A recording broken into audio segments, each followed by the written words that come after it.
I am standing in Bartholdi Park at the US Botanic Garden. It is a CITES certified gold project, the first in our nation's capital to certify under CITES version 2.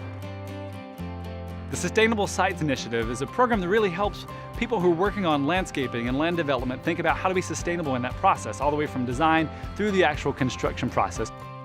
CITES provides a single tool that is holistic and works in any kind of environment. It works in any geography, any ecological space all over the world. CITES really functioned as a framework for us here at Bartholdi Park, and it really helps us share kind of a full breadth of what sustainability in a landscape environment could be. So thinking of not only soils, but plants, water and its stormwater use, materials, and the human connectivity.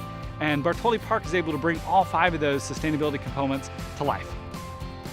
Parks, public gardens, and other public spaces have tremendous value to the community as a whole, whether it be providing places for mental respite, exercise, outdoor activity, providing learning opportunities for children.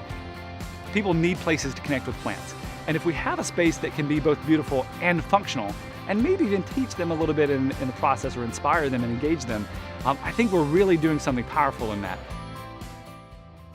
So here in Bartholdi Park, all of the furniture is all made from local white oak that fell here in Virginia naturally in a storm. Things like the flagstone paths. Those were flagstones that had been used in other projects earlier that were kept and cleaned and put back into the park.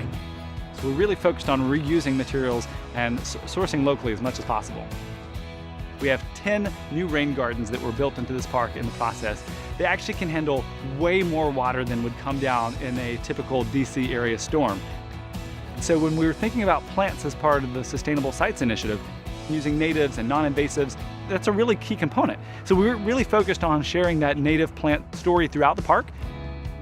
Another component in the CITES program is thinking of soil. So here in Bartholdi Park, when it was time to do the renovation, we actually removed all of the topsoil.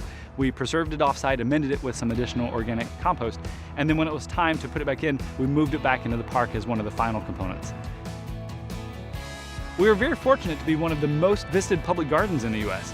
And by bringing in more than 1 million visitors every year, we can share on a daily basis, every day of the year, what a cool, dynamic space a sustainable landscape can be.